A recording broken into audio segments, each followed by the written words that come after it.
y hoy está aquí para iluminarnos con su conocimiento y nos enseñará sobre el proceso de acreditación ISO para diagnóstico en biología molecular. Así que pues te cedo la palabra, Carolina, bienvenida. Muchas gracias. Qué gusto saludarlos a todos ahí de todos lados. Realmente qué chiquito se siente el mundo así en forma virtual. Cualquier cosa me interrumpen, es con confianza. En una hora pues trata uno de dar lo que más conciso, pero cualquier cosa, como les digo, si ustedes están con tiempo, yo también podemos extendernos, podemos hablar un poquito más amplio de algún tema que tengan alguna inquietud. Entonces, como dijo Paola, pues mi experiencia ya son de años en cuanto empezamos con toda la acreditación desde el año 2000 y nosotros acreditamos biología molecular, salmonela, listeria en el 2015. Luego acreditamos las enfermedades de camarón, las 6 enfermedades. Y recientemente acreditamos en el área clínica el SARS-CoV-2. Entonces tenemos, por supuesto, otras pruebas acreditadas, tanto del área clínica con la 15189 como en el área de análisis para la industria, agua y alimentos, ambientes con la 17025. Entonces, cualquier duda trataré de contestarla y si no, pues igual podemos comunicarnos después para prepararnos y dejarles las respuestas que ustedes necesiten. Bueno, entonces me pidieron que hablemos del proceso para la acreditación ISO 17025 para el diagnóstico de biología molecular. Básicamente, pues yo tengo los ejemplos de biología molecular, pero básicamente es lo mismo para todo. Entonces, todos los que conozcan la 17025 nos vamos a basar en esto, lo usé como guía de la presentación. Vamos a hablar sobre los requisitos, o sea, si vamos a hablar de acreditación, tenemos que hablar qué requisitos debemos de cumplir de acuerdo a esta guía 17025.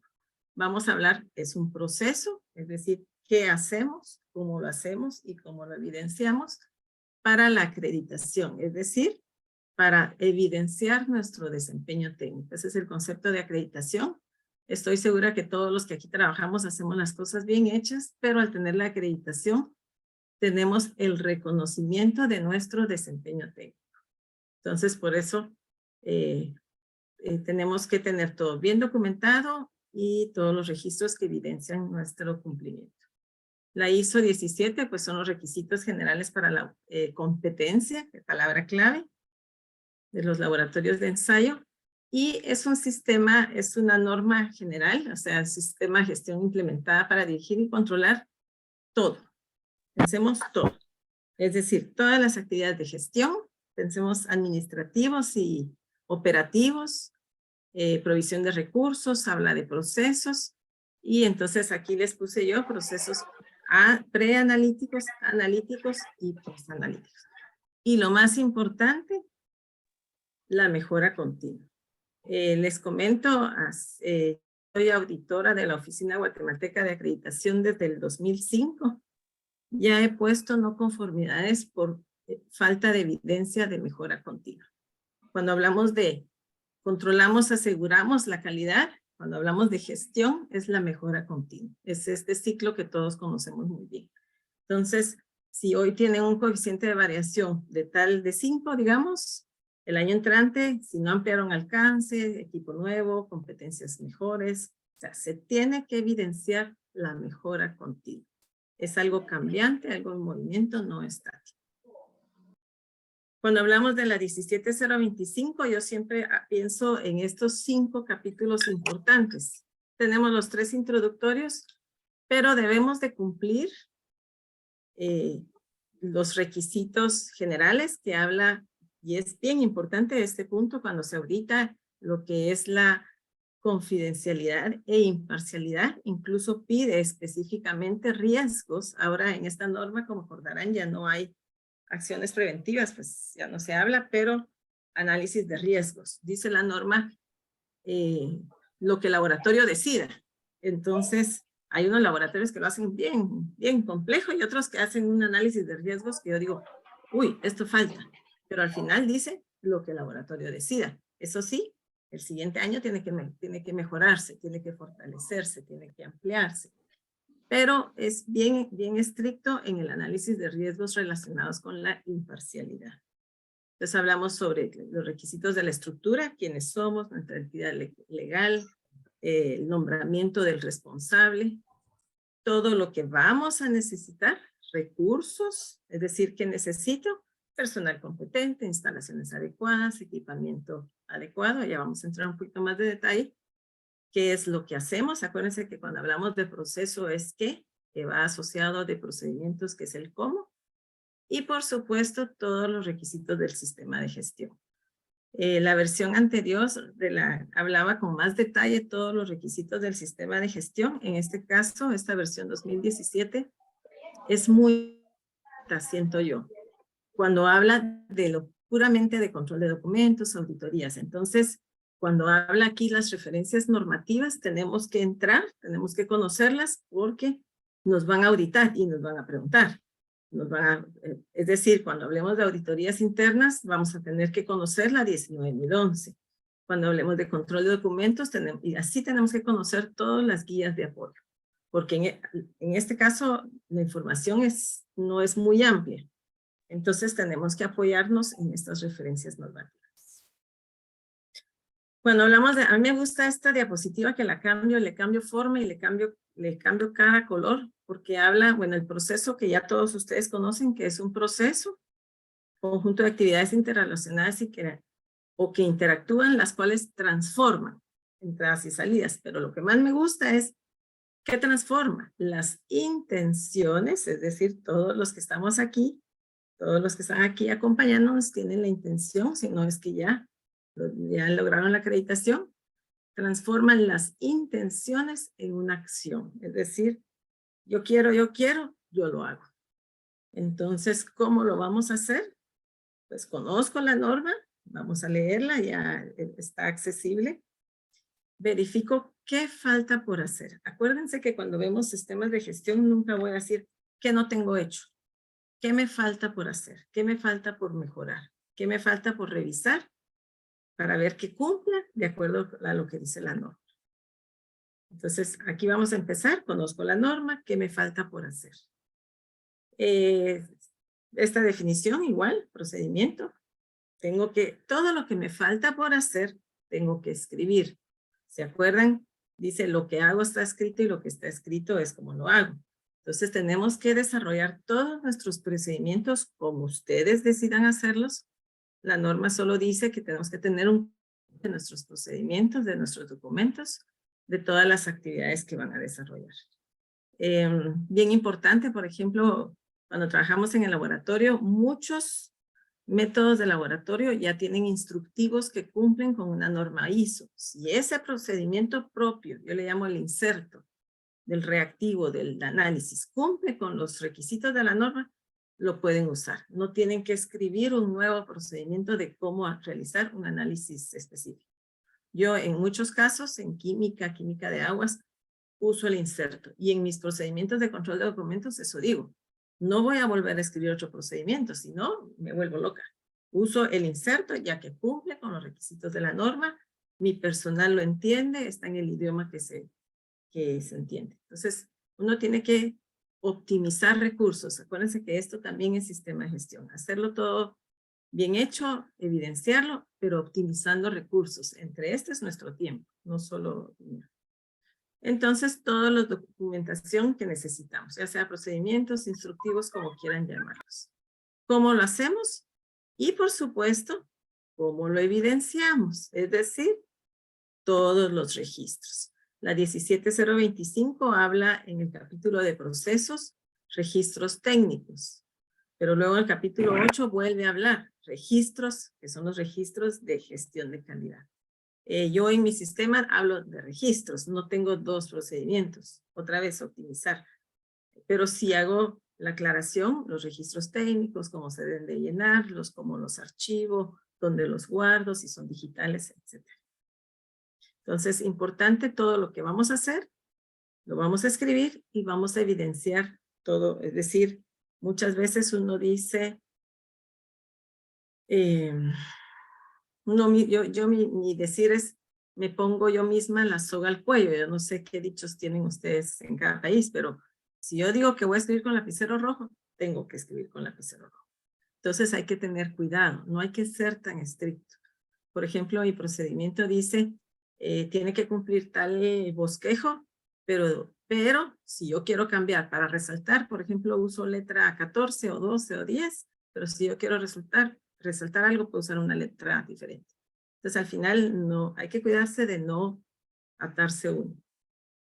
Entonces, cuando hablamos de recursos, solo como forma general, vamos a hablar un poquito de todo lo relacionado con personal. Habla la norma de equipamiento. Equipamiento incluso hace la aclaración, se refiere a todo lo que son reactivos, equipos, suministros, todo lo que necesito, todos los procesos y procedimientos y por supuesto instalaciones. La norma tiene sus requisitos, tenemos que conocerlos y ver. En forma general, pues vamos a ir viendo poquito a poco y voy a ir puntualizando en los aspectos especiales de lo que es biología molecular. No son muchos, pero si me como algo, puede ser que para mí no haya sido necesario enfatizarlo, pero para ustedes han tenido la duda, entonces me cuentan. Como les decía, los requisitos generales, cuando hablamos del sistema de gestión, imparcialidad y confidencialidad, el análisis de riesgos, esto tiene que ver con todo. Vamos a hablar si tenemos un código de ética, nuestra política, la designación de puestos. Aquí se me olvidó, no lo puse aquí, pero cuando hablamos de recursos, proveedores, también vamos a hablar de confidencialidad del personal que ingresa a hacerles mantenimiento. Tienen ustedes sus registros de confidencialidad de las personas que entran, de las visitas, de los técnicos,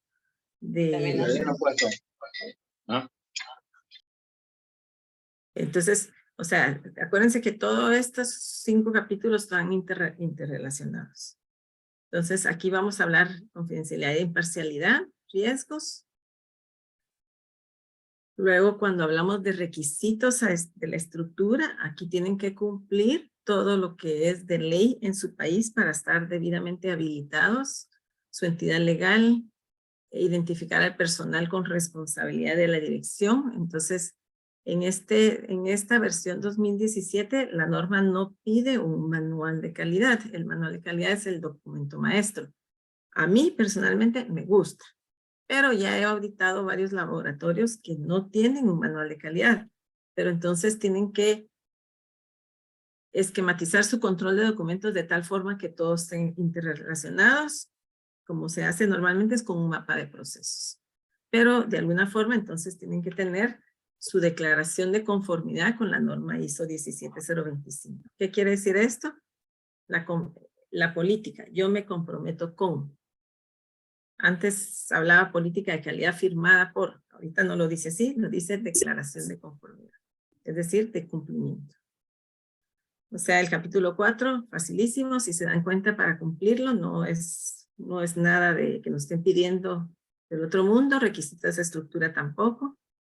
Cuando hablamos de requisitos relativos a recursos, por supuesto, personal, cuando vemos personal, pues otra vez confidencialidad, vemos competencias, calificación de personal y evaluación de desempeño y supervisión. Son 3 cosas diferentes que tenemos que evidenciar.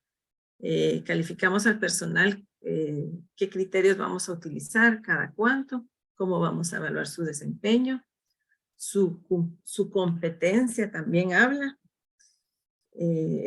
programas de educación continua, todo lo que ya conocemos, que realmente pienso yo en el laboratorio, siempre he dicho, nosotros en el laboratorio hablamos de aseguramiento de calidad, control de calidad y gestión ahora desde hace mucho tiempo. Solo sería de ordenarlo de acuerdo a lo que está la norma.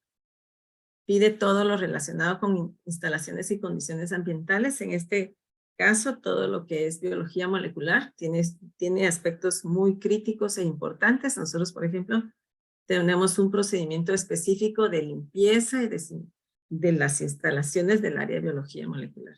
Acuérdense el flujo de cómo cómo tiene que uno limpiar, nunca pasar de post-PCR a pre-PCR.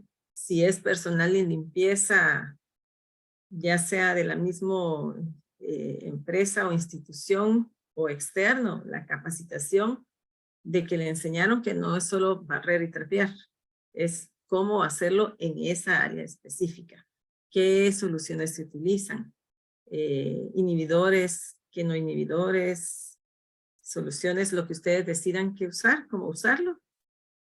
Tiene que estar documentado y evidenciado de que se está haciendo de acuerdo a cómo lo haga. Un tiempo nosotros hicimos secuenciación genética. En este caso el equipo era bien estricto en cuanto a temperatura y condiciones ambientales. Temperatura era súper estricto.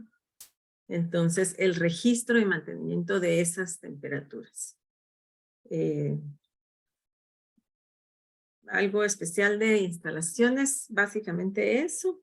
El ingreso a personal, por supuesto, siempre. Eso no es de biología molecular, siempre ha pedido la norma control de acceso, tanto otra vez confidencialidad, quién va a entrar, como por seguridad. Por seguridad desde el punto de vista bioseguridad y seguridad de los resultados. O sea, hay varios componentes que tenemos que manejar.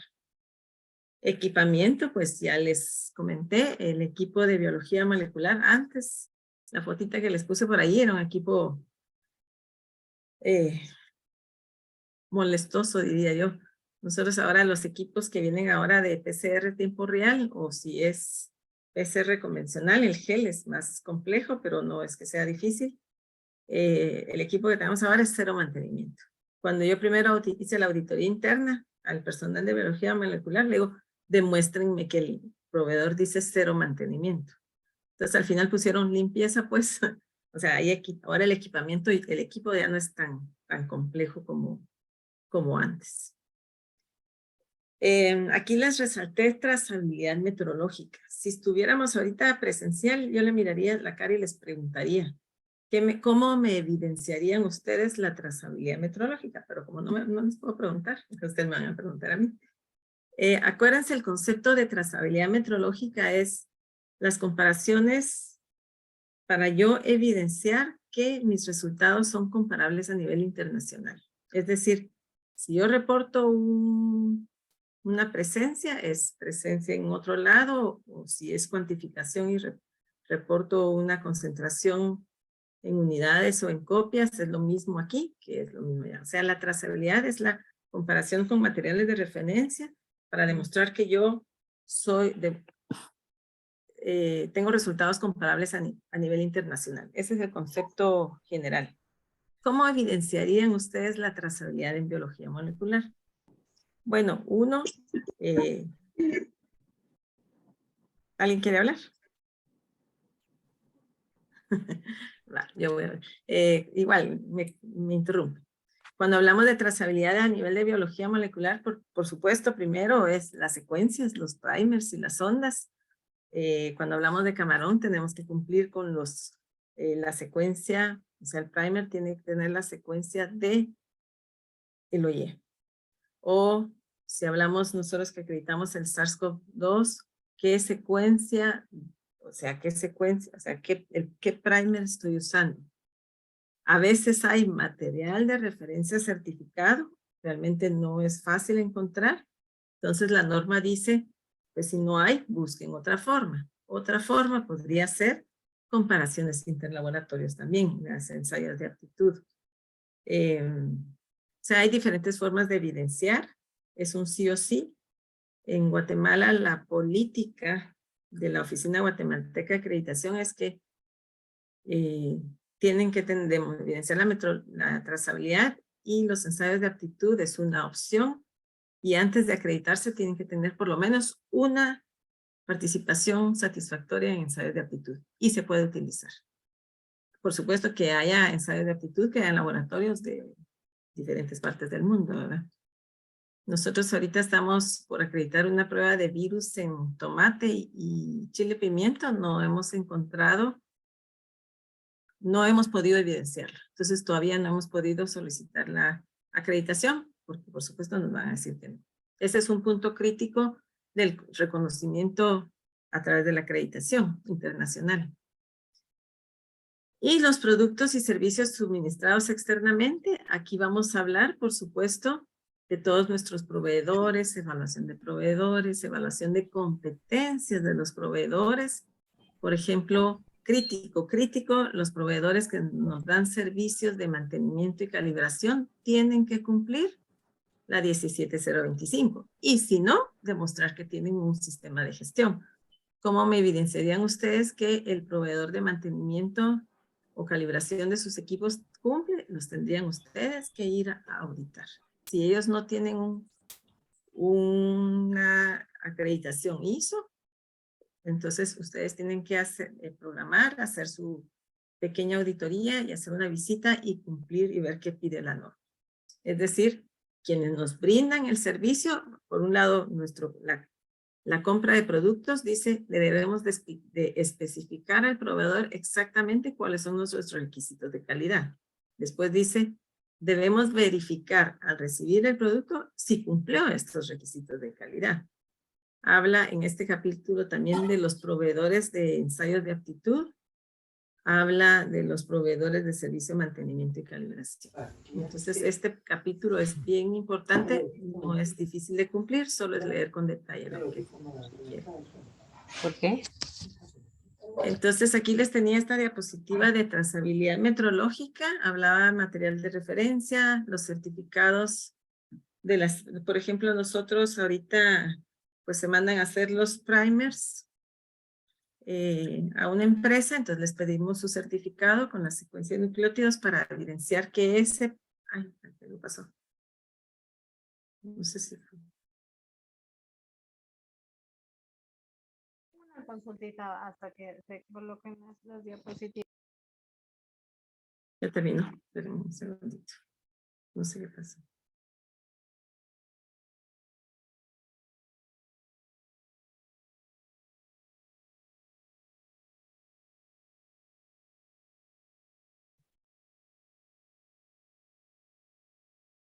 No, al poner pantalla completa algo pasa, lo vamos a utilizar así. ¿Ven bien así? Sí, una consulta, por favor. No sé si me escucha. Sí, sí, le Ya, escucho.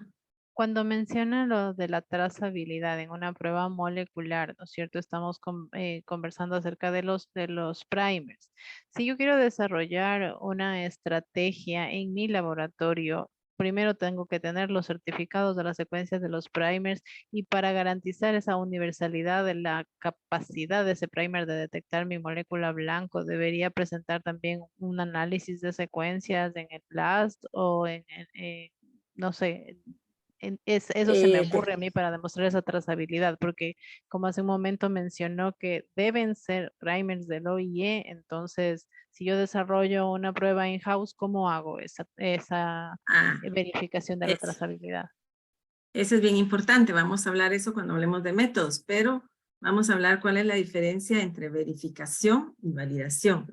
Cuando son reactivos in-house, sí tienen que evidenciar que esa secuencia cumple.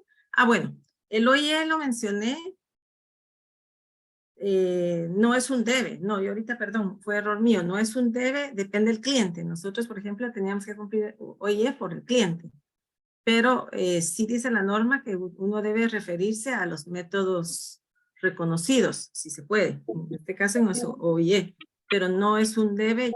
Si yo demuestro, yo quiero una secuencia que sea otra, pero funciona, yo lo tengo que demostrar. ¿Cómo lo demuestras? Sí, primero con la secuencia, puede ser con, por ejemplo, yo algunas de las enfermedades de camarón que son in-house, se evidenciaron con publicaciones científicas, de que esa secuencia, entonces hay que buscar la forma, pero sí, o sea, se hace ya sea una verificación, si solo es una verificación. Ahora si es una validación, sí hay que hacer toda la verificación de esa secuencia y demostrar que esa secuencia cumple con lo que estamos requiriendo. Cuando es validación, también tenemos que evidenciar si no hay reacciones cruzadas con otro microorganismo similar. En este caso, pues dependiendo qué tipo de, si es virus, bacterias, sí tenemos que hacer las pruebas de especificidad, además de sensibilidad. Entonces tenemos que buscar la manera de demostrar que sí cumplimos. Gracias. No voy a poner mi pantalla completa porque algo está pasando. Sí. Hola, buenas tardes. ¿Sí? Y quiero hacer una pregunta. En cuanto a ese mismo tema, entonces yo tengo como aceptado una trazabilidad metrológica cuando yo a través de mi inserto y a través de evidencia científica tengo el gen amplificado, el blanco. No es una vez que tengo esa evidencia, ya no es necesario en mis pruebas de laboratorio realizar una validación dentro de mi laboratorio para cumplir con la 15189. Con la 15189, no, sí. O sea, lo que pasa es que tú cuando haces validación, aquí tienes que irte tú al procedimiento de validación. Primero dice pide, que debes de tener tu procedimiento de validación. Después Sí. dice, hay que hacer un plan de validación. Entonces, ¿cómo vas a demostrar la trazabilidad? Primero, vas a tener tu secuencia de acuerdo a la publicación internacional o lo que sea. Segundo, vas a tener el certificado de esa secuencia. Bueno, aquí dice, yo lo tengo. Pero si es validación, sí tienes que hacer pruebas de especificidad. Entonces, evaluar qué tipo, por ejemplo, ahorita tuve que haber una reunión virtual con una persona en Estados Unidos hablando de trazabilidad de otro virus en particular, y entonces lo hizo a nivel de esas computadoras y bibliotecas genéticas que hace toda la prueba con esta secuencia, ¿con quién podría confundirse? E hizo un informe tan interesante. Pues yo nunca lo he hecho así, sino lo que hacemos son pruebas de reacción para evaluar reacción cruzada, por ejemplo. Pero sí, con el certificado, pero si es validación, hay que hacer pruebas de especificidad. Sí hay que hacer. Muchas Ahora, gracias. si es verificación, si es un kit comercial, solo hacer, no es necesario solo demostrar la trazabilidad con documentos. Pero si es validación, sí, hay que buscar qué más. Lo importante es que sí se evidencie, que hice todo lo posible por evidenciar mi resultados comparables a nivel internacional. Esto es bien especial, porque no para todo hay de todo. O Sí. sea, piensen que no todo no es así tan fácil.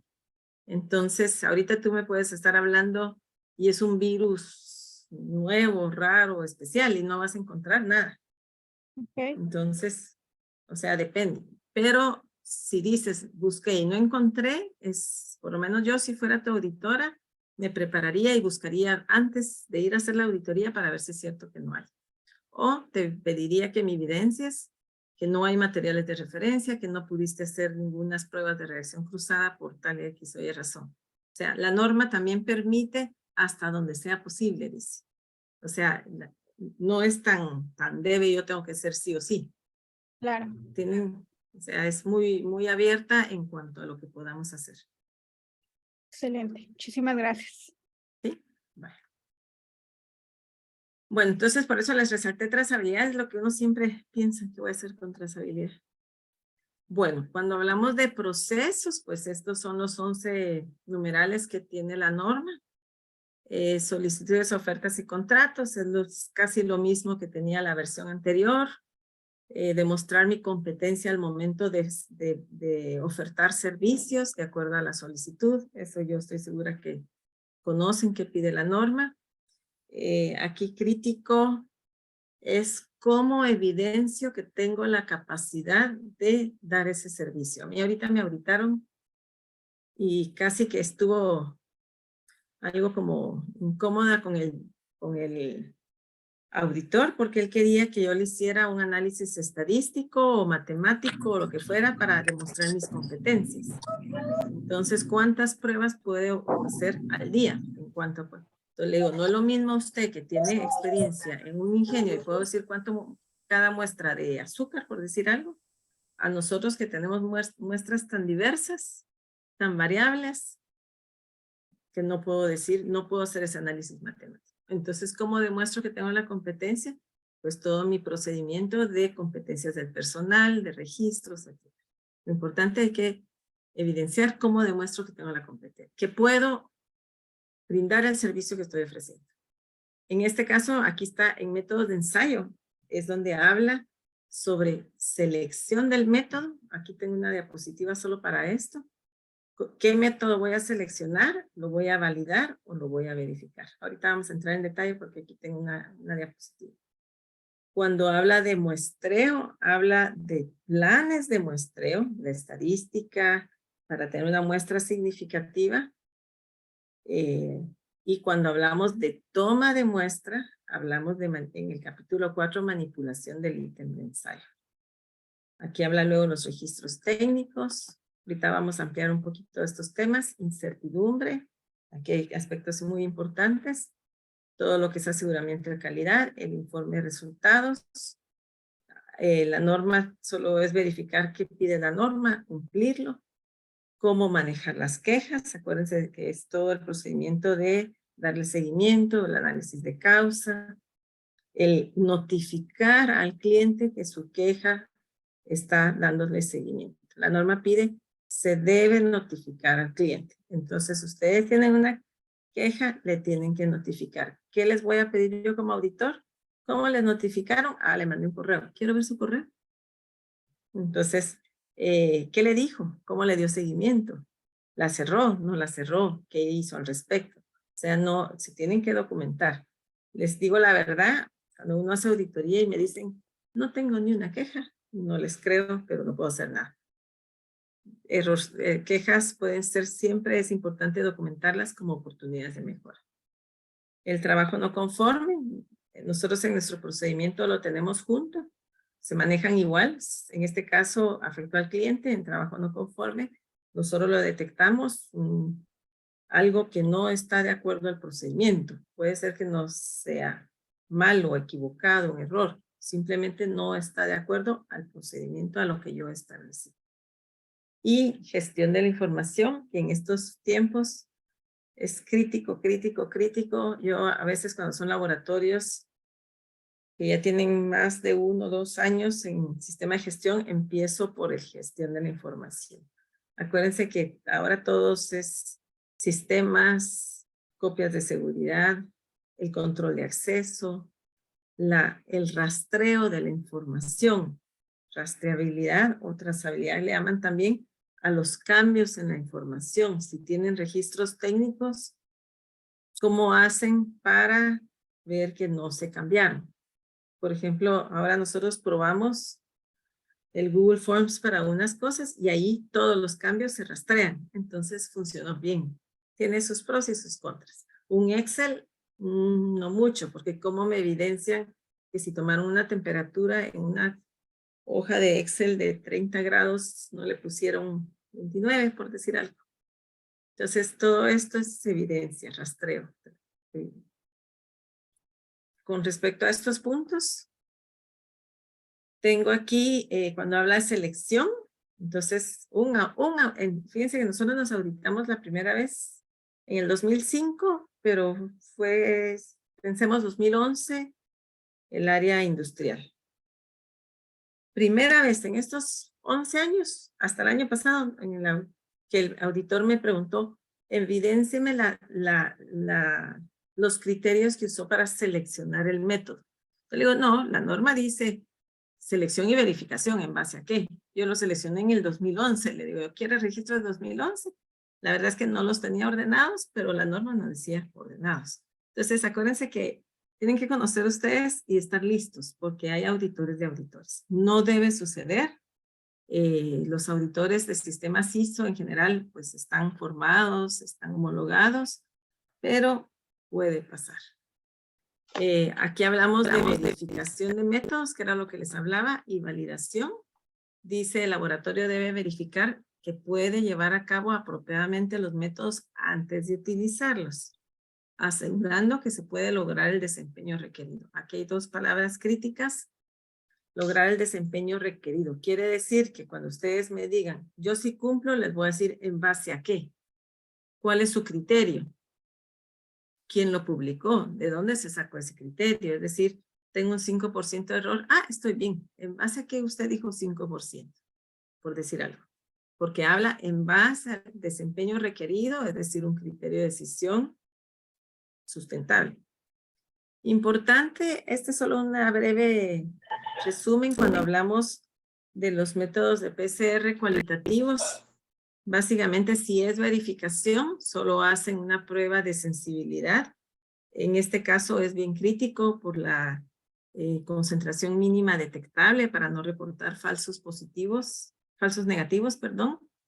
Y pruebas de especificidad, que ahorita me preguntarían cómo lo haría, para no reportar falsos positivos.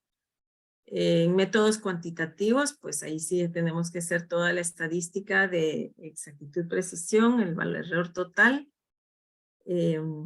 La concentración mínima, si es crítica para el método, si no, no. O sea, entonces ustedes deciden qué, pero deben verificar cuáles van a ser sus criterios. Si son kits comerciales, los kits comerciales ya tienen. Con este kit se logra un porcentaje de repetibilidad o de reproducibilidad de tanto. Entonces yo demuestro que yo puedo lograr en mis condiciones de laboratorio ese valor.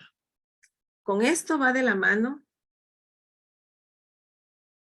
la incertidumbre, pero no está aquí. Ahorita se les voy a hablar de eso.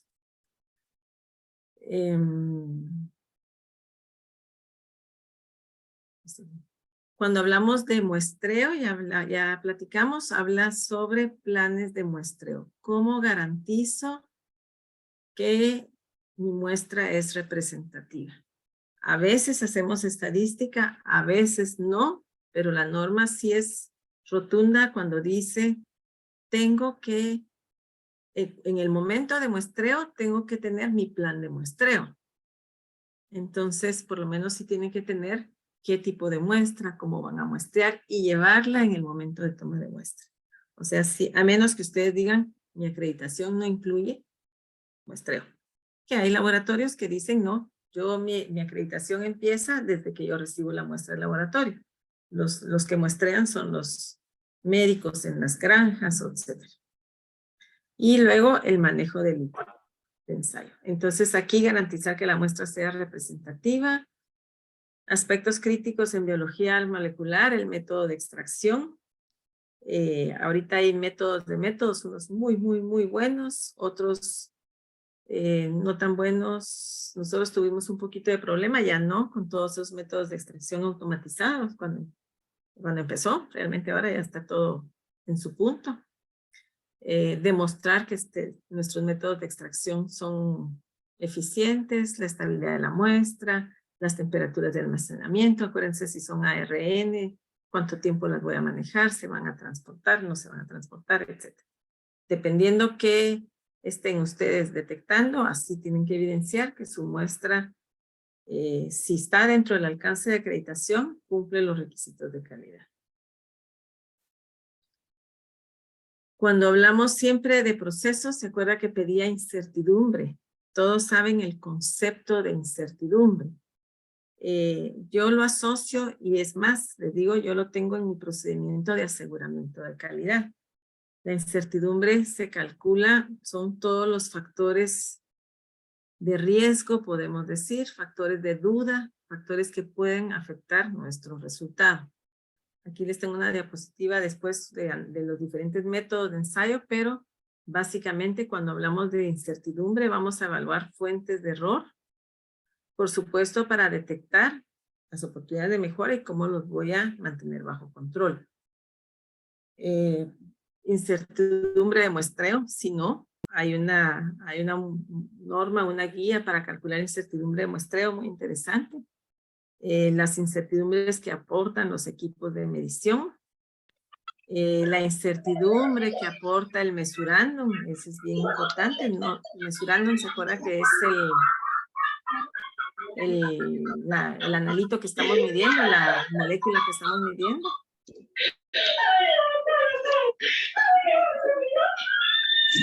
Oyen ustedes la risa, ¿verdad?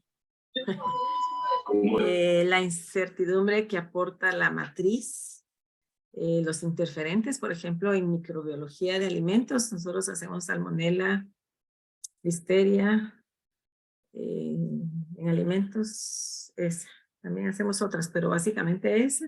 Ahora lo están pidiendo por matriz, por grupo de alimentos. No es lo mismo, en este caso son bien importantes, muchos alimentos tienen inhibidores de amplificación, todos los colorantes, preservantes, incluso unas muestras de carne molida tienen esos preservantes que las hacen ver rojas lindas.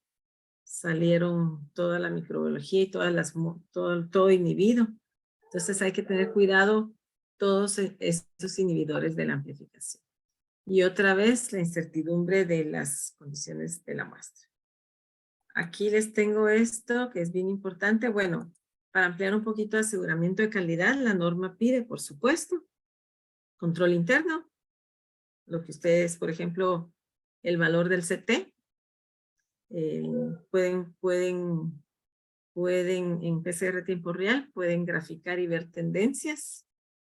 El threshold, ya no lo usamos nosotros, pero controles positivos, controles negativos, etcétera. O sea, tienen que tener su control interno, dobles ciegos, entre personal, y tienen que tener su evaluación de ese desempeño, sus ensayos de aptitud, sí o sí. Por lo menos una vez, bueno, aquí es una política de la Oficina de Acreditación, pero básicamente son casi siempre muy parecidas a nivel internacional y piden que uno tenga un ensayo de aptitud por lo menos una vez cada 3 años y por lo menos una vez antes de ser acreditado. Hay que ver cuál es con el ente de acreditación, cuál es su política. Entonces, aquí, importante, como parte del proceso de acreditación, tienen que conocer las políticas del ente con el cual se van a acreditar. Hay política de incertidumbre, política de trazabilidad, política de ensayos de aptitud. Hay varias políticas de uso de marca, etcétera, que sí deben conocerlas, porque pueden poner una no conformidad contra estos documentos. Cuando la incertidumbre pueden hacer la incertidumbre calculada, es decir, bien medida Maestra, y perdón, combinada. una duda. ¿El doble ciego, a qué se refiere? Dobles ciegos son cuando son muestras desconocidas. Por ejemplo, nosotros guardamos las muestras de intercomparación y se las pasamos aleatoriamente para que se procese. Excelente, gracias. Son muestras internas que ustedes guardan, esas muestras bonitas que dicen, estas hay que guardarlas, ¿verdad? Porque entonces se les pasan como ciegos al personal. Muy bien, gracias.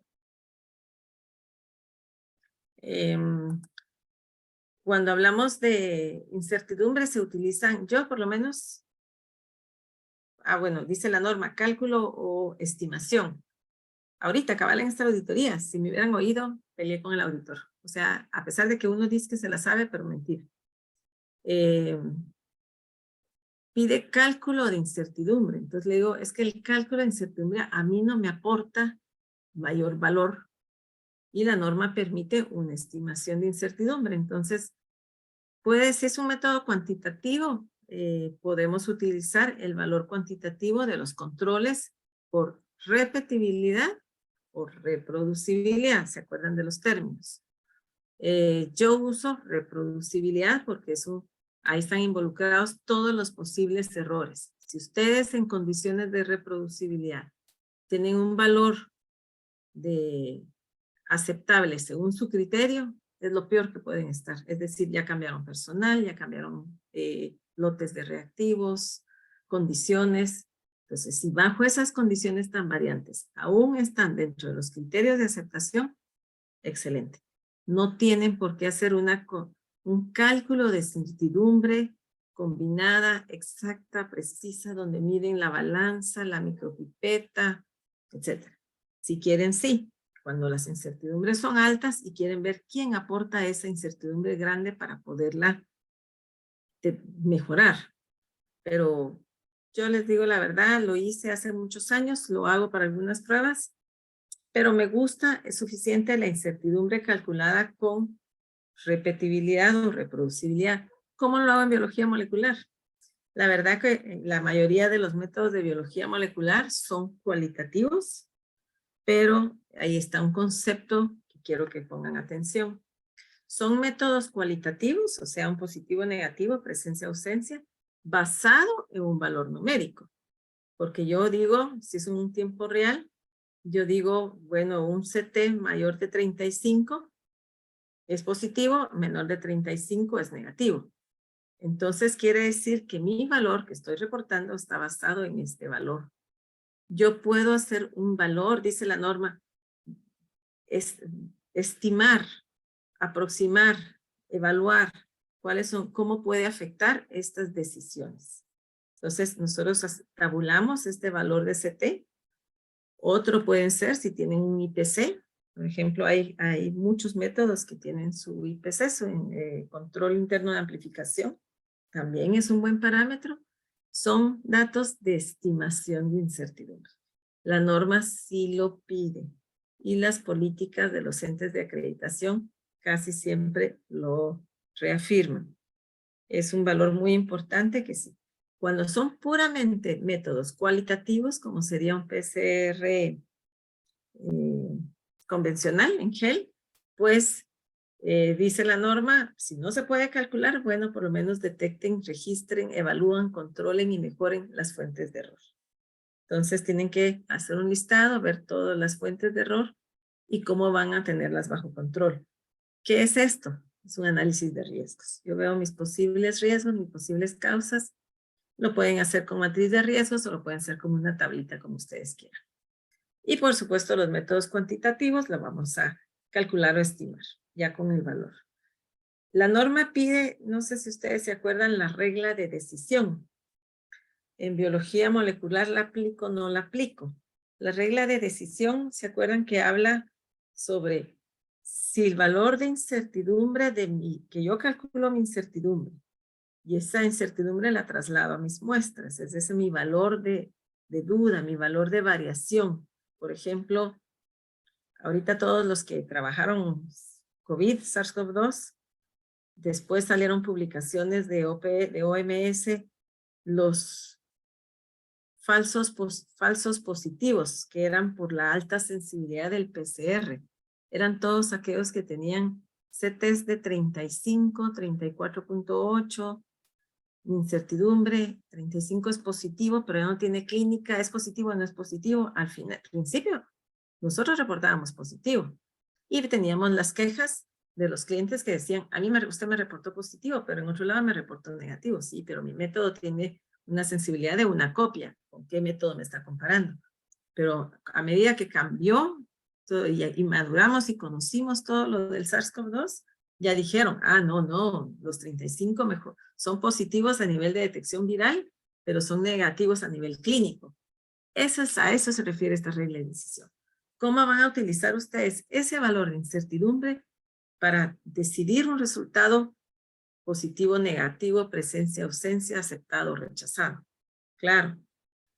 Aquí, por ejemplo, nosotros nos libramos de esa regla de decisión porque no son criterios de aceptación y rechazo, sino criterios guía para toma de decisiones. Fíjense cómo maneja uno la información.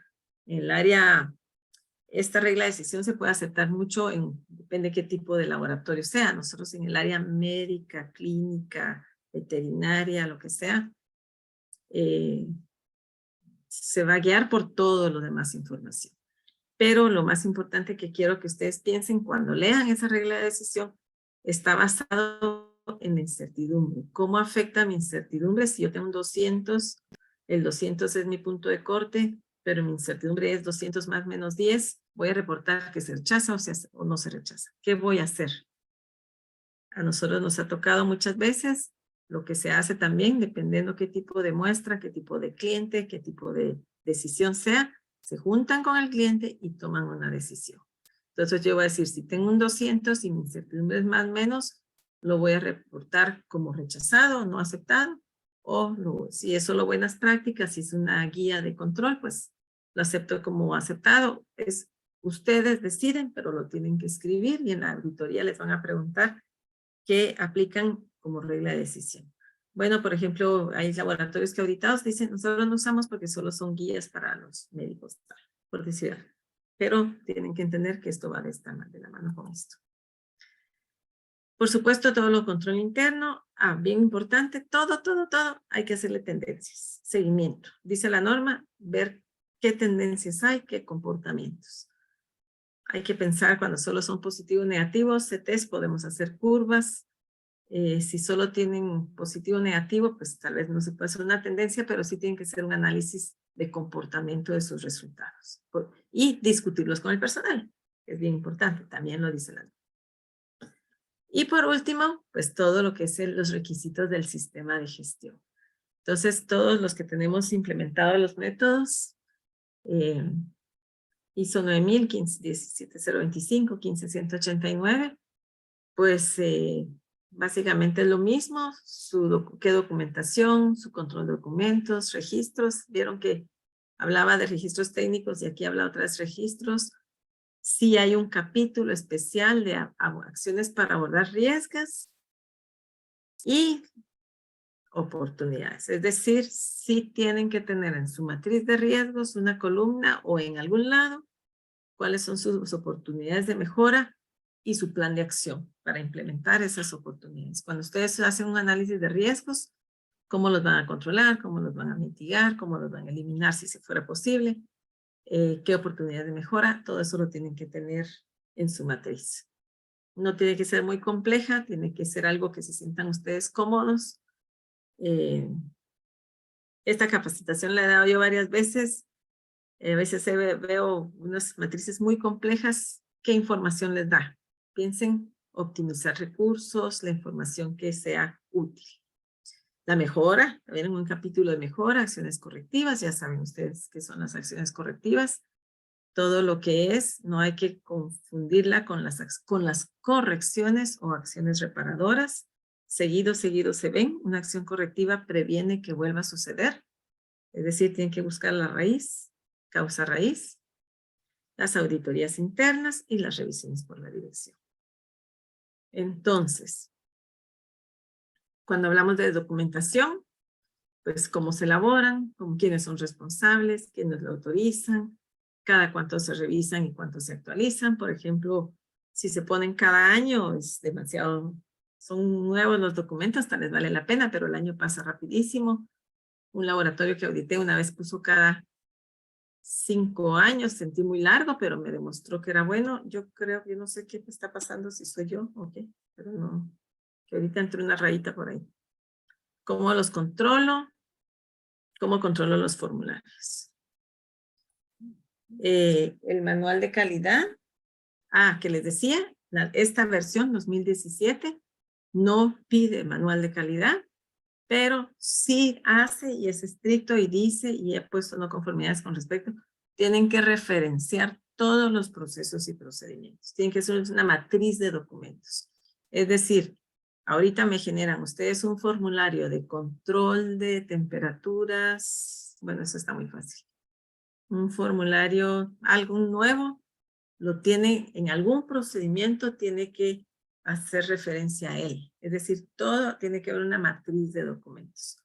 O un manual de calidad, que es muy fácil, todos nos sentimos cómodos. A mí me gusta, pero ya muchos laboratorios están optando por no hacer y hacen su matriz de documentos. O hacer un proceso, un macroproceso, que también funciona. Este es tal cual como está la norma. No mucho me gusta, pero ahí es más o menos.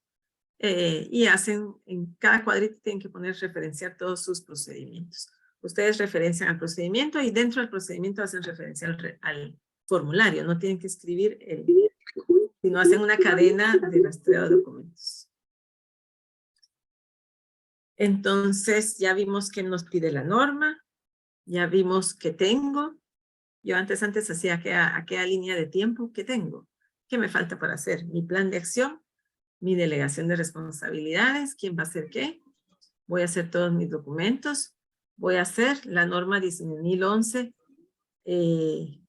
contempla una autoevaluación, aquí entra en riesgo la imparcialidad, pero la podemos hacer, yo la hago seguido y la documento, claro, aquí es la ética, la honestidad, la auditoría interna que pide sí o sí, al menos una vez al año, en realidad la norma dice periódicamente.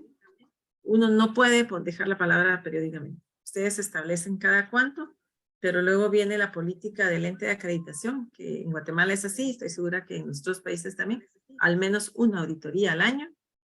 Van a implementar sus acciones correctivas y su mejora, y van a decir, ay, qué alegre, ya estoy lista, vamos a hacer la solicitud de acreditación, que les van a llenar un formulario y van a pedir documentos generales, que no, si se dieron cuenta, es lo que hacemos, solo es ordenar nuestros área de trabajo.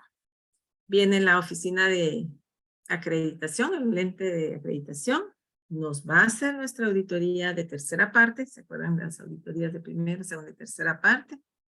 Es lo mismo si ustedes hicieron una muy buena auditoría interna, así exhaustiva, con todos los detalles. Cuando tienen dudas, preguntan. Bien hecha, la auditoría externa les va a ir súper bien. Incluso nosotros tenemos la norma convertida en lista de verificación. Estoy segura que todos también. Y cuando viene la auditoría, esa nuestra lista de verificación ya la tenemos llena, porque a veces en los nervios, ¿dónde dice que tenemos tal cosa? Entonces yo tengo mi lista de verificación, que es la misma norma convertida en lista de verificación, con ya referenciados todos mis procedimientos, mis registros, el personal del área de técnica de laboratorio también. Entonces registran. Acuérdense que un sistema de gestión es tenerlo bajo control, no es sabérselo de memoria. Entonces se vale decir, no sé, pero ahorita confirmo. Porque al final esa es la vida real. Si uno no sabe algo en el laboratorio, pregunta. Entonces en una auditoría uno puede decir, no sé, ahorita pregunto. O no sé, voy a verificar mis registros. Entonces va uno a sus registros y verifica y responde. No importa, se puede. Porque es tenerlo bajo control. Ahora decir, no sé, y no sé dónde está, si no tampoco. Van a ver los hallazgos, si salen, si no salen, van a implementar sus acciones correctivas, su mejora, y van a tener laboratorio acreditado. Aquí les cambié la carita que nos pusieron a la invitación de arrugadita como carita alegre. Aquí ya solo me quedan 2, 3 diapositivas. Retos. El compromiso de todos. El compromiso de personal. A nosotros nos costó un poquito el compromiso del área administrativa, no de la alta dirección como decisión de hacerlo, sino toda la parte de la administración, recursos humanos, ofertas y cotizaciones que lo hace atención al cliente, proveedores que la parte técnica lo hacen adentro del laboratorio, pero la otra parte de gestión de proveedores lo hace otra unidad. Nos costó un poquito, no quiere decir que no se pueda hacer. Tienen que hacerlo, tienen que involucrar a todos. Ese fue un reto, el compromiso. Con los proveedores ya no es tan difícil, les pedíamos todos los certificados, toda su trazabilidad. Por ejemplo, ahorita estoy pidiendo competencia técnica de una empresa que yo sé que todos conocen porque es transnacional. Me contestaron que no los la auditoría, que les pida qué quiero. Bueno, ahí puede ser todas las competencias de su personal que nos hace mantenimientos. Otro reto, pues demostrar nuestras competencias y capacitaciones. A veces uno entre tanto trabajo no hace la capacitación, no hace la formación del personal y la competencia. Hay que hacerla sí o sí, hay que hacer el tiempo. Hay que tener dinámicas por grupos, delegar, por ejemplo, nosotros tenemos capacitaciones en cascada, no todo antes todo lo hacía yo, me volvía loca. Ahora yo ya capacito a coordinadoras y las coordinadoras como en cascada. Tienen que tener su plan. Lo importante, incluso tenemos reuniones de discusión de documentos. Todos los leemos y los discutimos. Es parte de nuestra actualización, socialización de documentos. Hay que tener estrategias porque hay que hacerlo. La constancia y la disciplina, objetivos y metas claras. Aquí resumido, la actitud, o sea, ¿qué quiero? La actitud, la formación profesional para la mejora permanente, la política, metas y organización integrada, es decir, todos juntos trabajando, y planificación de calidad mediante reglas de funcionamiento escritas. Uno dice reglas de funcionamiento claras, no, escrita, todo escrito. Por supuesto, recursos. Esos son retos. Lo más difícil, el compromiso sistemático. Empezamos todos bien y nos desmayamos y al último estamos corriendo. Siempre decimos, no, este año todo va a ser ordenado. Se los pongo, digo honestamente, hacerlo ordenadamente. Si yo digo todos los lunes, hacer 5 minutos de discusión, hay que hacerlo.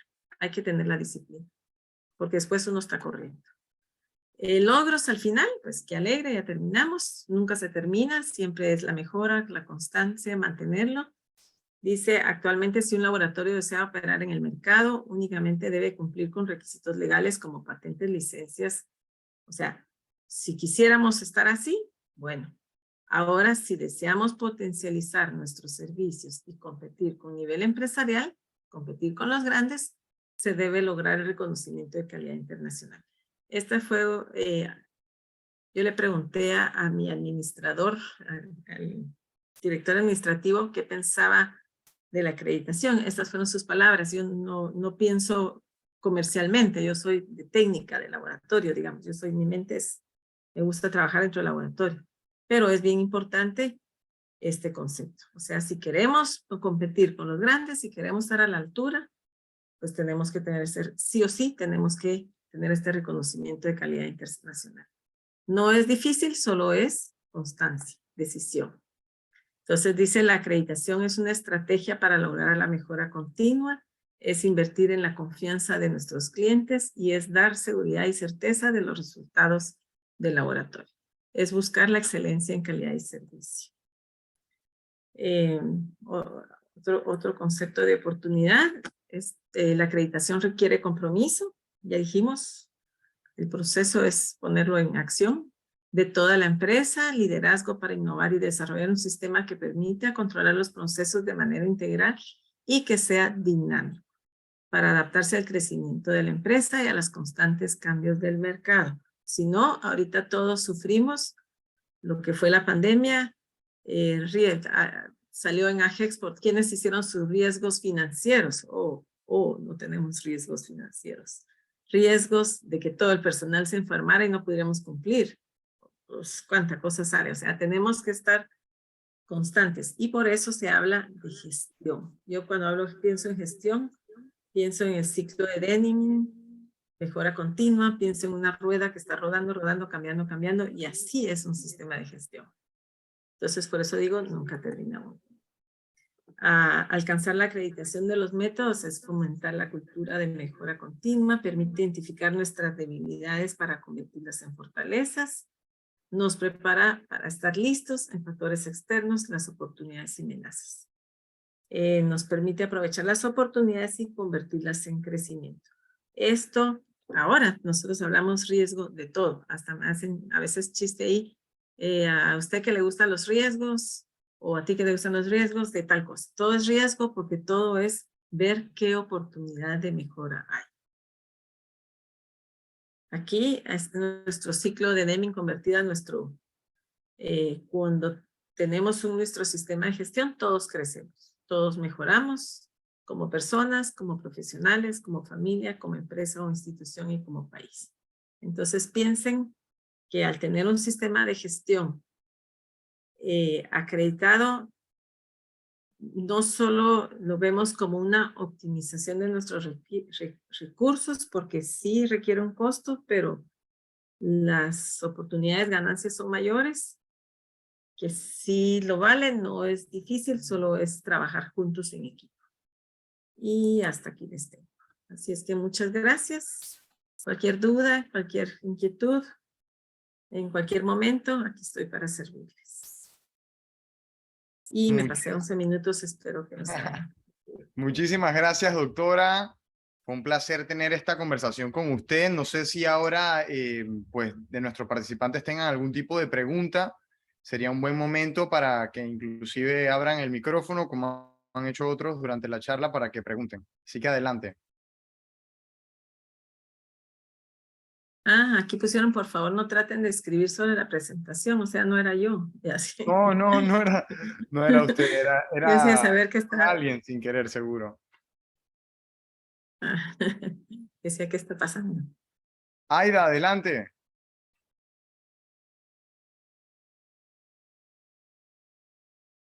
Aida, no tenías la manito levantada, Aida, está bien.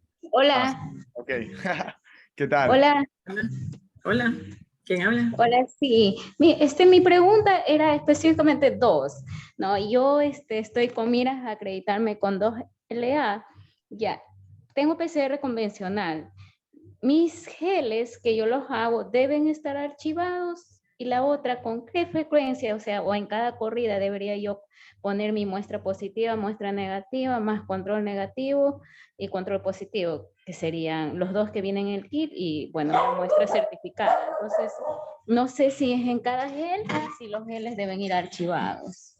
Son dos pequeñas interrogantes. Cuando hablas de geles archivados, perdón, no sé a qué te refieres. O sea, tomarle la foto al Ah, la gel. foto.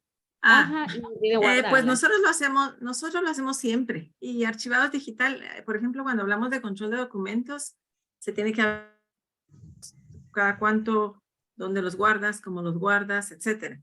La verdad es que la norma pide y políticas habla, los registros que tienen que ver con la acreditación se deben de guardar un periodo de acreditación.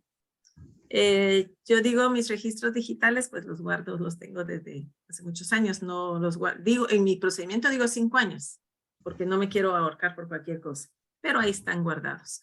La verdad es que lo que tú decidas, tus controles positivos, negativos, lo que tú decidas, siempre y cuando evidencie que tu sistema está bajo control. Por ejemplo, en clínica, ahí mencionaron la 15189, nosotros somos un laboratorio clínico e industrial. Clínica estamos acostumbrados a hacer controles en todas las corridas, en cada etapa, es decir, si hay un turno en la mañana, pues se pone en control patológico, pero no se puede en el área de industria y PCR, no se puede tanto. En industrial tampoco, por costos, pues, mucho más caro. Entonces, ustedes evalúan su sistema. Por ejemplo, si es un sistema robusto, sale muy bien, pueden decir cada cambio de lote. Yo diría que es muy largo, pero hay laboratorios que dicen cada cambio de lote en el gel, o una vez a la semana, o tú lo decides, siempre y cuando demuestres que tu sistema está bajo control. Ahora, si yo voy a ver tus registros y salen a veces sí, a veces no, a veces no, a veces sí, entonces no me podrías decir una vez al mes, porque no es estable tu método. Yo te diría que con lo que tú decidas, nosotros los geles, la verdad, no tenemos muchos. Creo que ya no tenemos ni uno. Teníamos unos de genética en clínico, pero ya no. Lo que tú decidas está bien. Nosotros sí los procesábamos, los poníamos siempre con cada corrida, porque igual haces el gel, igual tienes que poner el control y había suficiente. No es que me aumente el costo o me haga tardar más tiempo. Entonces tú evalúas tu proceso, costos, tiempo, qué información te da y tú decides, tú lo escribes y tú lo evidencias. Ok, entendido. Muchas gracias.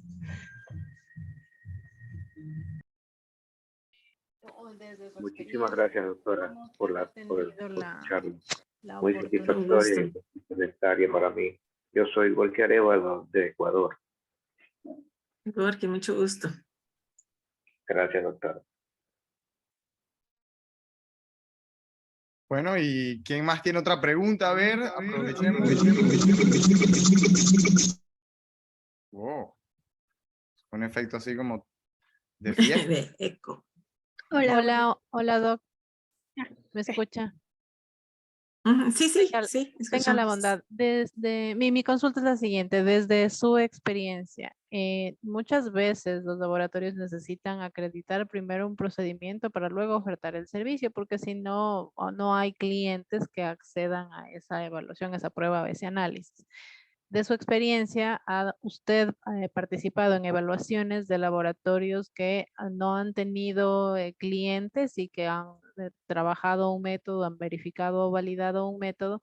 ¿Y de qué forma usted ha evaluado ese proceso? Porque la norma dice que tengo que tener un procedimiento controlado y demostrar que lo controlo, pero si no tengo clientes, ¿cómo hago? La verdad es que es difícil, sí, pasa. A nosotros, por ejemplo, No me ha tocado evaluar a alguien que tenga ni una sola muestra, no se puede, porque sí realmente uno tiene que evidenciar el desempeño. Y si no tengo muestras, ¿cómo evidencio mi desempeño? A nosotros nos pasó, por ejemplo, cuando empezamos hace, ¿cuántos años? Varios años, no sé, 4 o 5, con las enfermedades de camarón, que necesitaban un laboratorio. Nosotros no hacíamos enfermedades de camarón, pero necesitaban un laboratorio acreditado por el tema de exportación. Entonces los exportadores querían hacer las enfermedades de camarón con métodos acreditados.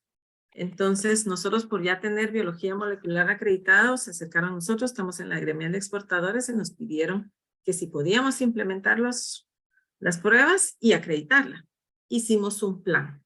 Entonces hicimos un convenio, se escribió, entonces dijimos nosotros vamos a adquirir los reactivos, los vamos a validar, ustedes nos van a mandar muestras para que validemos nuestro ensayo, es decir, si pedimos muestras, ahí el MAGA nos apoyó, hicimos para tener muestras, todas salen negativas, porque en este caso eran pruebas epidemiológicas.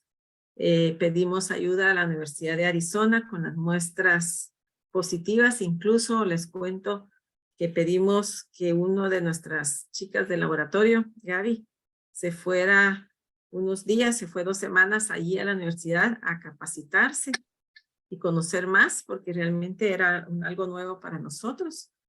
Y ya teniendo muestras, solicitamos la acreditación. Es decir, sí tuvimos que tener, aunque sea un poquito.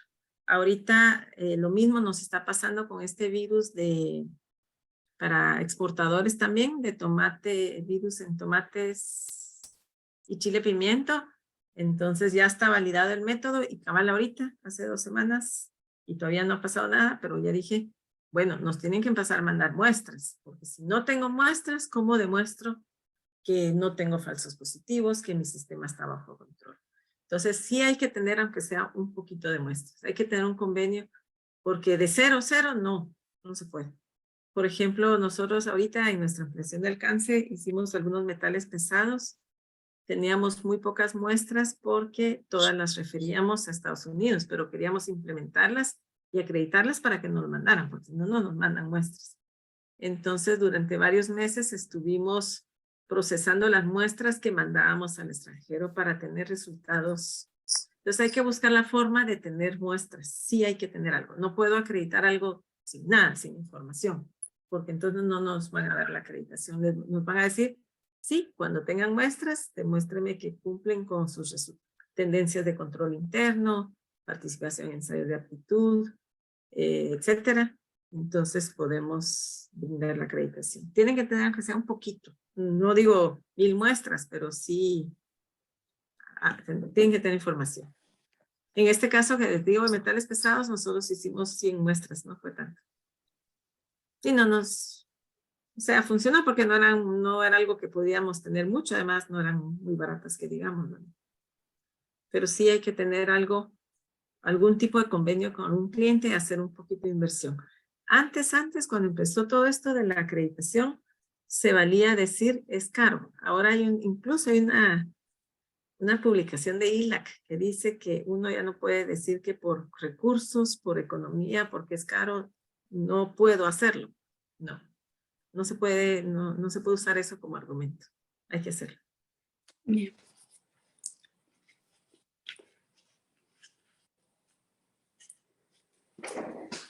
Ok, ¿quién iba siguiente? Creo que por ahí ha visto a Jonathan alzar la mano. Ah, no, creo que era Yocabed antes de creo que era Fernanda. Así que adelante. Bien, muchas gracias. Buenas noches. Aprovechando esta parte, también estoy en un laboratorio que va a acreditarse con la 15189. Estamos en proceso de revisar pues, nuestra documentación y nada más quiero, en este punto de la incertidumbre, que es donde, perdón, bueno, aparte de la incertidumbre, pero seguimiento metrológico. En cuanto a nosotros tenemos las pruebas de SARS y tenemos para antígeno, para PCR y estamos también con pruebas de secuenciación. Estos son métodos cualitativos. Comentaba que era sensibilidad y especificidad. En cuanto a lo que mencionaba de la cuantificación por la cantidad del CT, por el número de CT, ¿cómo puedo llevarlo a cabo en formulaciones, en cálculos? ¿Es necesario forzosamente o yo solamente lo puedo dejar como detectado, no detectado, y en las pruebas de paternidad que tenemos con secuenciación, la presencia del gen? Bueno, aquí hay varias cosas, vamos a ver. Si es SARS-CoV, por decir algo, y Sí. queremos detectar la sensibilidad, nosotros, por ejemplo, para SARS, sí logramos un material de referencia, tenía concentración, hicimos pruebas de dilución. O sea, diluimos la muestra control hasta llegar a detectar que podíamos detectar. Al final reportamos en nuestro informe de verificación 4.6, es decir, 5 copias era nuestro límite de detección. Realmente lo detectábamos una, pero la imprecisión tampoco fue tan buena. Entonces, acuérdense que el límite de detección, o sea, estadísticamente bien, ¿verdad? Entonces, con SARS-CoV-2, entonces sí hay material de referencia y sí se puede adquirir, y ahora incluso los controles que uno tiene de los ensayos de aptitud, que ahora ya hay de todo, ahora hay para SARS-CoV-2, ahí pueden conseguir todo lo que quieran, así lo hacen. Incluso nosotros adquirimos 2 kits diferentes para ver, porque para SARS-CoV-2 también hay diferentes secuencias, diferentes genes que detecta uno, entonces uno eso es lo que tiene que evidenciar, qué genes que... Yes. Ahora, para pruebas de paternidad, tú tienes tus curvas de secuenciación, ahí no hay un valor numérico. Nosotros hacíamos secuenciación en el 2010 al 15, digamos. Tenemos nuestras cromatogramas, digamos, como trazabilidad con tu biblioteca genética, porque ahí eso es toda es tu biblioteca. No tienes controles. ¿Qué controles tienes en tus pruebas de paternidad? Porque lo que estás... Sí, no, controles no tenemos, pero tenemos secuencias ya conocidas. Tu escalera. Tienes tu escalera, que en base a eso manejas tu escalera alélica, ¿no? Sí. Y tu escalera alélica es la que siempre vas a poner como para tener tu interpretación de resultados. Esa escalera alélica es la que puedes usar incluso de control interno, cómo se comporta. Es más, a mí me servía mucho cuando lo hacíamos, para cuando salía algunos cromatogramas raros, miraba cómo se había comportado esa mi escalera. Incluso me acuerdo que una vez hasta me la acabé de estar probando, que tuve que ir regalado un poquito a otro laboratorio. Toda esa información es la que usas tú para demostrar tus competencias. Y ahora, desde el punto de vista de trazabilidad, en pruebas de paternidad, yo lo haría con todas las bibliotecas que manejas, porque en realidad ahí es probabilidad, no es que tú estés demostrando un gen exacto, sino haces por probabilidades, por poblaciones. Entonces tienes que demostrar que tu resultado probabilístico poblacional cumple con los requisitos, que no estás dando un resultado falso, que va a ser comparable. Si yo me hago una prueba de paternidad contigo, va a dar el mismo resultado a que si me hago una prueba de paternidad en México o en Estados Unidos. Entonces todo eso se basa en base a tus bibliotecas, a tu escalera alélica, sí, pero a tus porcentajes de probabilidad, que es lo que hace el programa de paternidad. Entonces ahí tendrías que demostrar que todo ese, yo me acuerdo cuando lo hicimos, sí, qué análisis probabilístico usabas y qué población usabas para comparar, y es cuando se escoge uno, población latina, por probabilidades, etcétera. Entonces todo eso va con eso. Ahí tendrías que trabajar en esta tu base de datos, si son pruebas de paternidad. Excelente. Muchísimas gracias. Con gusto. ¿Alguna otra pregunta? Creo que estaba Jonathan esperando. Adelante, Jonathan. Ah, Jonathan, Sí, cierto. Buenas noches, saludos desde Ecuador. Gracias, doctora, por la ponencia. Una pregunta, doctora. Bueno, dos preguntas. Para los datos cuando se hace análisis en PCR convencional, ¿también se aplica la incertidumbre A diferencia cuando No. se hace Como es cuantitativo. ensayo cualitativo puramente, no tenemos un valor numérico ahí real. Entonces es hacer tu tabla de factores, fuentes de error, fuentes de incertidumbre. ¿Sí? Fuente de incertidumbre. Sí. Todos tus posibles, incluso los kits, muchos kits ya lo traen. Como ahora todos los reactivos cumplen con las normas. Por ejemplo, todos los kits de C-Technology traen la parte de abajo todas las fuentes posibles de error y cómo resolverlas. Son las posibles causas de incertidumbre, digamos, fuentes de error. Mencionó usted en el seguimiento de los resultados de las tendencias. ¿Cómo se lo debería realizar para análisis cualitativo, PCR convencional y tiempo real? Bueno, si no tenemos un valor numérico, hacer una gráfica de tendencias, no se puede. A mí me gusta la estadística, entonces podemos hacer una tabulación estadística de nuestros resultados positivos, negativos. Si no hay ningún valor numérico, ¿se acuerdan de aquella fórmula valor predictivo positivo, valor predictivo negativo? Ya sea en aquel cuadrito positivos reales, positivos con esto. Muchas veces, por ejemplo, lo acabo de ver en un laboratorio que auditamos de biología molecular, 100%, 100%, 100% de sensibilidad y 100% de especificidad. Ponen muestras positivas y las muestras positivas y negativas. Muestras negativas eran muestras clínicas. Las muestras positivas eran las muestras de ensayos de aptitud, porque hay muchas veces que uno no tiene una muestra positiva. Por ejemplo, si son enfermedades que no existen, que no hay, que son epidemiológicas, entonces no tenemos, a veces sí hay, pero acuérdense que en biología molecular se hablaba, ahora ya no tanto, pero yo era la que lo decía y ahora lo sigo diciendo, pero ya no estoy tan, yo no meto controles positivos en mi área de PCR porque si amplifico y contamino, mi ADN amplificado, contaminado millones de veces es dificilísimo. ¿Se acuerdan que se hablaba eso? Ya no es tan así, pero es muy riesgoso meter controles positivos, entonces ahora se meten plásmidos o qué sé yo. Pero con tener tu tabulación de muestras positivas ya hechas, muestras negativas, las procesas, haces tu tablita cruzada y reportas tu sensibilidad y especificidad. ¿Te acuerdas que pones los valores muestras positivas, muestras negativas? ¿Cómo las detectaste? ¿El negativo fue negativo o las negativas salieron positivas? Y ahí calculas el porcentaje de... No hay una tendencia, no podemos hacer tendencias en muestras cualitativas. Así una curva de tendencias no podemos hacer. Como un análisis no paramétrico. Exacto. Y una última pregunta, doctora.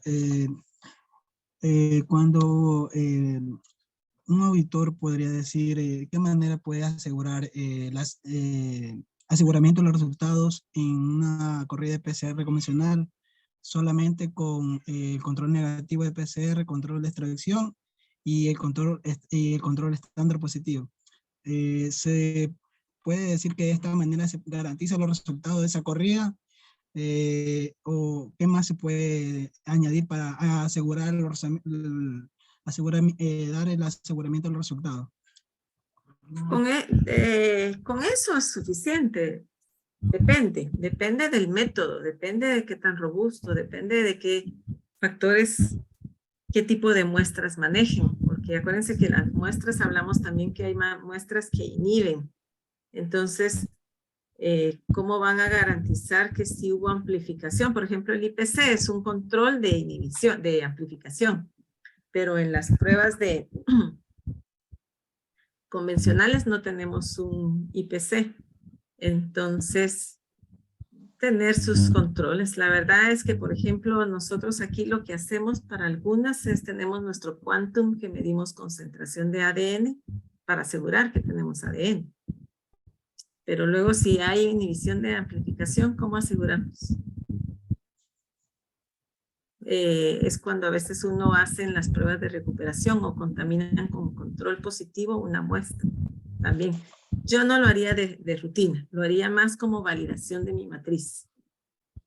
Porque es mucho trabajo, pero sí como parte de mis pruebas de verificación de mi método, si la matriz que estamos trabajando es de alto riesgo en cuanto a inhibición, por ejemplo, esas muestras que tienen químicos, colorantes, depende, no sé qué tipo de muestras manejan. Entonces podría ser una muestras aleatorias, contaminarlas con controles positivos para ver si no inhiben. Una vez determine que todo funciona bien, ya no lo haría solo como verificación, no de rutina. Pero sí está documentado en las pruebas de verificación, que es las pruebas de recuperación cuando hablamos en química también. ¿Se acuerdan que las pruebas de recuperación cuando hablamos en química tenemos una muestra de paciente o una muestra X, agregamos el control y vemos cómo debe ser proporcional el incremento? En este caso, en concreto, yo solo lo haría para ver si no hay inhibición. Mi control de extracción, si tengo mi muestra control con positiva, ahí tengo mi control de extracción. Entonces, rutinariamente con mi control positivo o negativo sería suficiente. De rutina. Así para, ya como verificación, ya podríamos hacer un poquito más.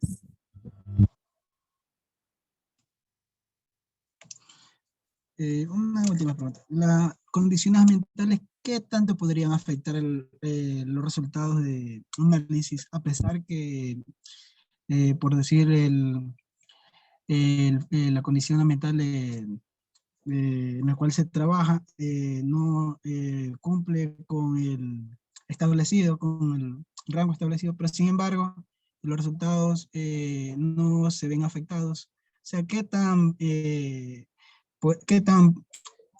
qué manera puede persuadir este factor en los resultados? Las condiciones ambientales, la verdad es que la norma sí habla de que uno debe cumplir y verificar y monitorear condiciones ambientales. O sea, sí.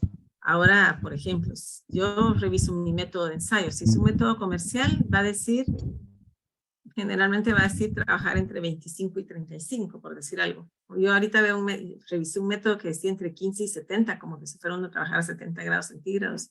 Pero quiere decir que el método no le afecta a las condiciones ambientales. Pero sí hay que monitorearlas, porque si lo pide el método, hay que tener evidencia de que cumplimos el monitoreo. ¿Cómo va a afectar nuestro método de gel? La verdad es que para mí no es crítico. No hemos tenido nosotros problemas de condiciones ambientales que afecten nuestros ensayos.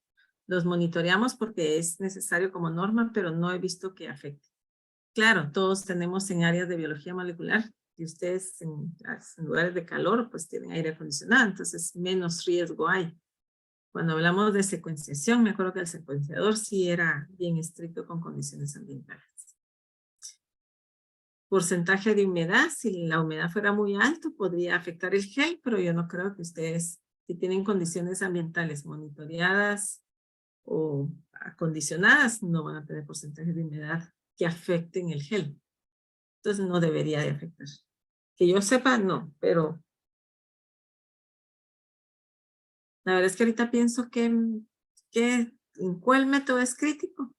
En muchos hay que monitorear, hasta por decir algo muy sencillo, las condiciones ambientales donde guardo mi medio para hacer el gel, y como los medios de cultivo, eso es bien estricto. Dice creo que entre 15 y 25, es decir, donde almaceno mi reactivo como tal. Pero ya como procedimiento, entonces lo que tenemos que hacer es monitorear condiciones ambientales. Gracias. Pero que sea crítico, no. Muchísimas gracias, doctora Carolina. Bueno, les agradecemos a todos. No sé si tenga algunas palabras para cerrar, doctora. No, realmente muchas gracias por la invitación. Fue muy agradable este tema, me encanta, entonces lo he vivido desde hace muchos años. Y cualquier cosa, aquí estoy para servirles. Excelente. Bueno, antes de que se vayan, me gustaría mostrarles un poquito de lo que hace C-Technology.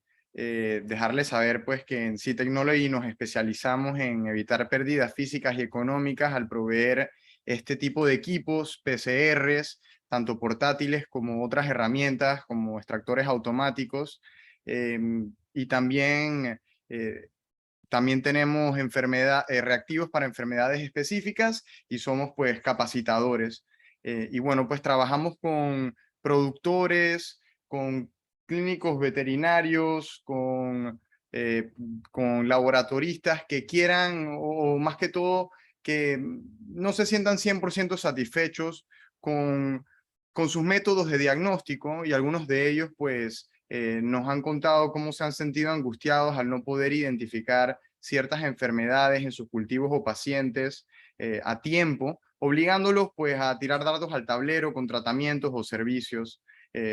Y también algunos de ellos pues han estado preocupados porque esos mismos tratamientos o servicios no les funcionan, o llegan a tener subidones en mortalidad, y pues eso pone sus negocios en juego, pues, y también su credibilidad como profesionales. Y bueno, pues quería mostrarles estos equipos de una manera bastante rápida. Ustedes pueden pedirme tanto una conversación conmigo como este mismo catálogo. Son equipos de PCR que en 45 minutos te dan los resultados. Y bueno, tenemos, como les decía, portátiles, con una capacidad de batería de 5 horas, como es el caso del Microduo, que tiene para hacer una corrida hasta 4 diferentes enfermedades por corrida. Y bueno, tenemos equipos de mayor capacidad que incluyen la extracción automática con la amplificación, o sea, es un termociclador y un extractor automático, como lo puede ser este Tacomini. Este Pocket Central es una maravilla porque tiene esa capacidad. Y este es nuestro menú de enfermedades para que todos lo puedan ver, bastante amplio. Y bueno, pues si ustedes están interesados en saber un poco más de eso, les exhorto a que me lo dejen saber. Pueden comunicarse conmigo, aquí les dejo mi correo y también mi número de teléfono. Me pueden escribir por WhatsApp para tener una conversación de unos 10 minutos, a ver si esto es algo que les puede traer beneficios a ustedes, o que les puede ahorrar un dinero, o que les puede generar dinero. Sería un placer conversar con todos ustedes. Así que sin quitarles más tiempo, ya sé que ha sido bastante extensa la conversación, pero llena de valor. Mil gracias, doctora Carolina, y muchas gracias a todos. Muchas gracias. Claro Muchas que sí. gracias y mucho gusto de verlos a todos. Aquí nos seguiremos viendo. Claro Feliz que sí. noche. Hasta luego a todos. Muchísimas gracias. Adiós. En cuanto a las constancias, ¿nos las van a hacer llegar por correo? Si pusieron sus correos en el chat, yo voy a estar mandándole las constancias a todos, al igual que el enlace para que puedan ver o compartir esta ponencia por YouTube. Así que no se preocupen. No tienen que volver a escribirlo en el chat, que yo me encargo de revisarlo. Excelente. Muchísimas gracias, doctora. Muchísimas gracias, Pablo. Hasta luego. Claro que sí. No, Hasta con luego. gusto. Gracias a todos.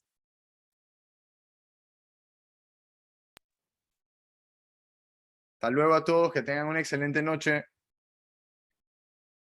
Chao, chao. Chao, chao. Chao, tengan un bonito día, gracias. Hasta luego. Muchas gracias a ustedes por venir aquí hoy, por tomar de su tiempo para estar con nosotros. Es de verdad un placer de parte de Citechnology realizar estos webinars. Queremos seguir dándoles contenido de valor a toda la industria. Y bueno, pues estaremos haciendo más de estos webinars, por lo menos 2 al mes. Ya tenemos ese ritmo en todo lo que va del año, y quién sabe, más adelante podremos hacer inclusive más. Así que les agradecemos por su tiempo.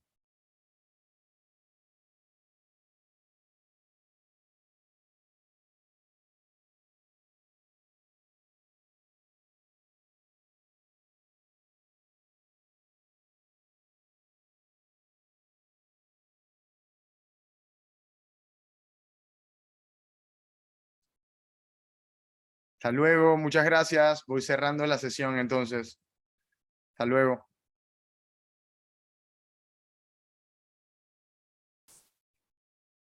Mil gracias. Que descansen todos. Chao, chao.